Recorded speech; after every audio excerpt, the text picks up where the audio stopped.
Hi guys, welcome back to the vlog. I'm thinking of changing the wheels again. Napakadaming beses ko nang pinalitan yung wheels, pero yun nga, today or probably tomorrow palitan ko yung wheels. I'm not sure kung mafe-film ko yun, pero definitely this morning papalagyan ko to ng muffler tip kasi yun nga, hindi kita yung muffler. Yun. Again, looking at the back, wala. Even if you kneel down, you won't see the muffler. So siguro yun, papalagyan ko siya ng muffler tip lang naman. What's crazy is that the other day I was thinking na ipa-center tip ko yung yung muffler. Dito yung muffler tip sa gitna. Siguro I would just go for the muffler being here kaysa naman sa gitna, kasi again, that I think would look a bit tacky for this car. So yun, punta tayo dun sa muffler shop, tapos tingnan natin yung mga options nila. Pero again, I'm not planning to go for anything crazy. I just want something to be sticking out from the back para lang kita yung muffler. Yun namang muffler shop, malapit din lang sa bahay. So mamaya lang nandun na tayo.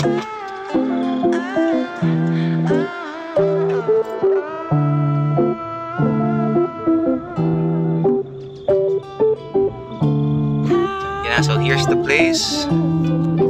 Tayo mag-inquire tayo kung magkano yung magagastos natin. So let's see. Yan. Let's go.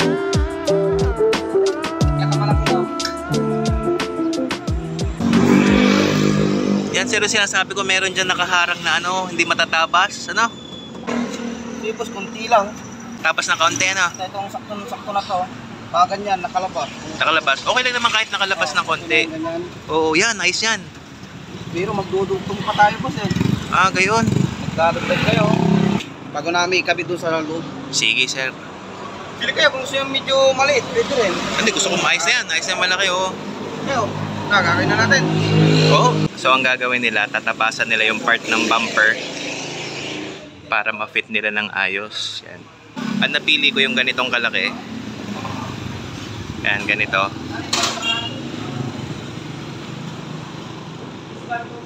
So yan, tingnan natin kung ano magiging itsura.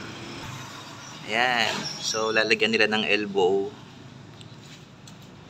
Isikat ka. Hindi ka nakakagad. Sige.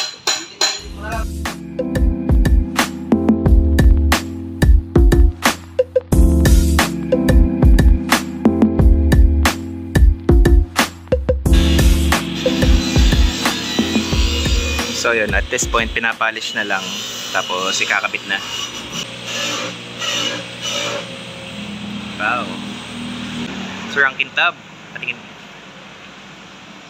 Yan, wow, ang kintab. Nice, nice. Sige po.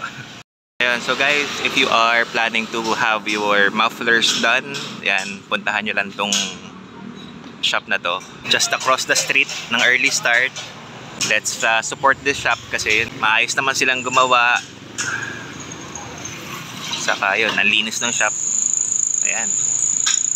Tapos there's plenty of mufflers to choose from. Yan. Ang ganda ng gawa nila, oh. So yan, binabalik na lang yung battery. Sabi nila kanina, for safety, tatanggalin yung negative, which is ayos. Tapos ito na yung yan, finished product. Wow, ang linis.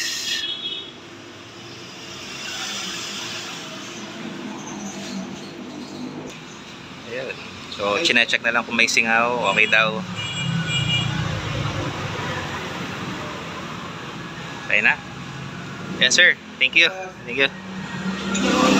Thank you ba? Thank you. Thank you. Sige na. It's been a couple of days since napa-install ko yung muffler tip ko. Yun, kalalabas ko lang from work. Actually, medyo nagmamadali na nga tayong umuwi kasi imimit ko pa yung nagbebenta nung mugs na bibilhin ko. So yun, I'm really excited about that.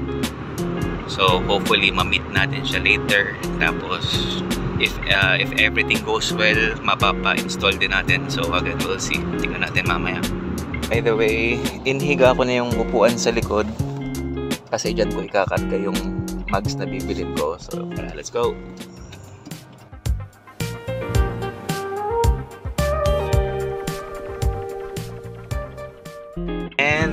just like that, nandyan na yung wheels and tires. Sa likod, nakakarga na. I'm surprised na nagkasya sila sa likod. Punta na lang ako dun sa suki ko na shop para mapa-install ko na yung aking new wheels. By the way, yung tires na nakakabit dun sa mugs na nabili ko, hindi siya yung gagamitin ko. Ang gagamitin ko yung nakakabit dito sa kotse ngayon na 16550. The reason is that yung nakakabit sa mugs na nabili ko is napakalaki para sa kotse na to. And yung 16550 sakto lang. So yun yung gagamitin natin.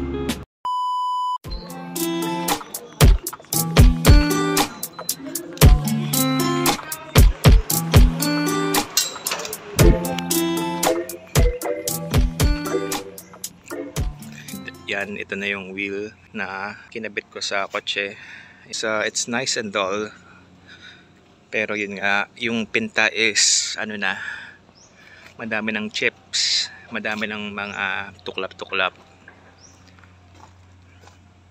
Right there. So yun.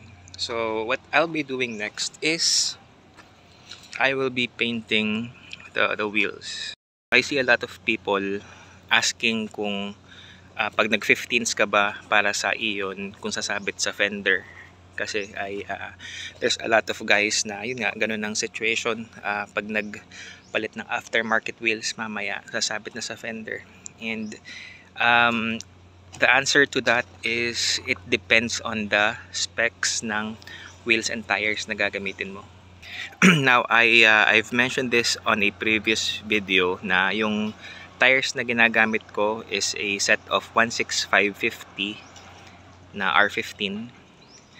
Tapos yung wheels ay, in this case, ano siya, 15 by, I believe this is 15 by 7. So it's very flush with the fender. Yun, walang sabit. There you go. Kahit puno siya ng laman, hindi sumasabit yung fender. And mind you, lowered pa yung kotse.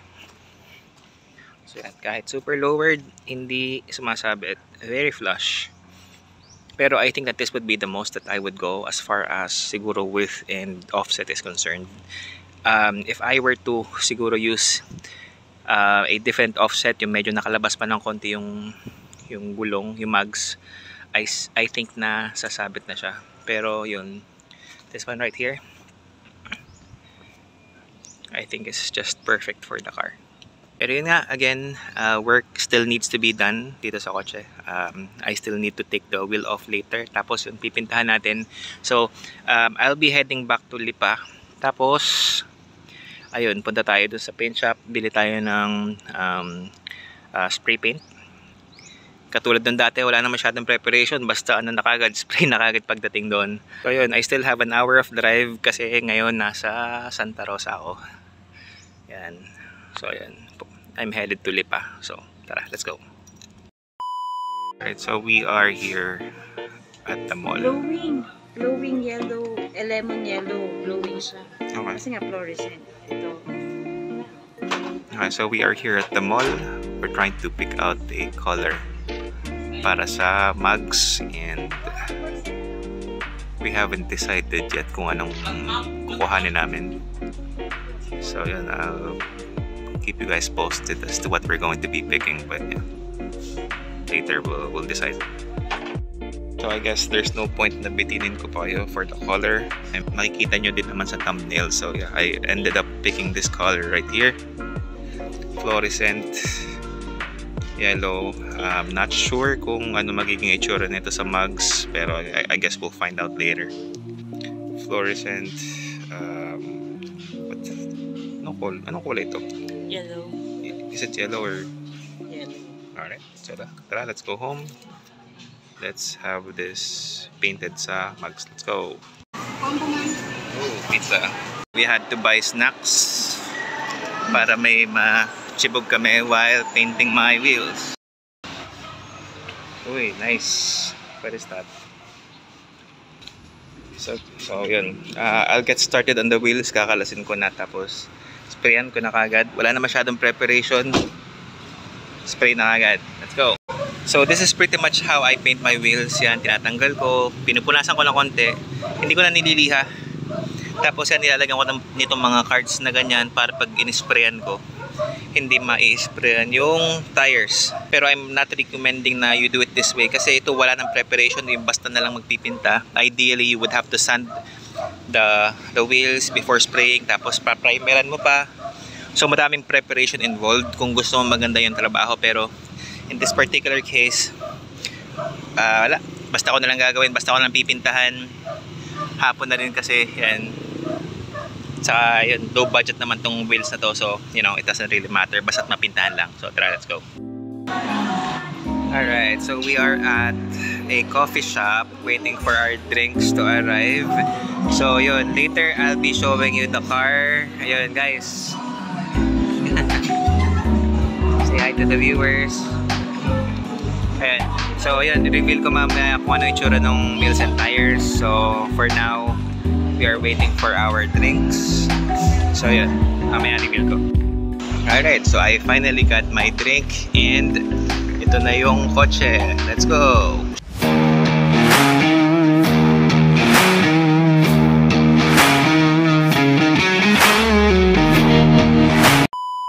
Finally, after a week of work, yan na yung kinalabasan ng kotse.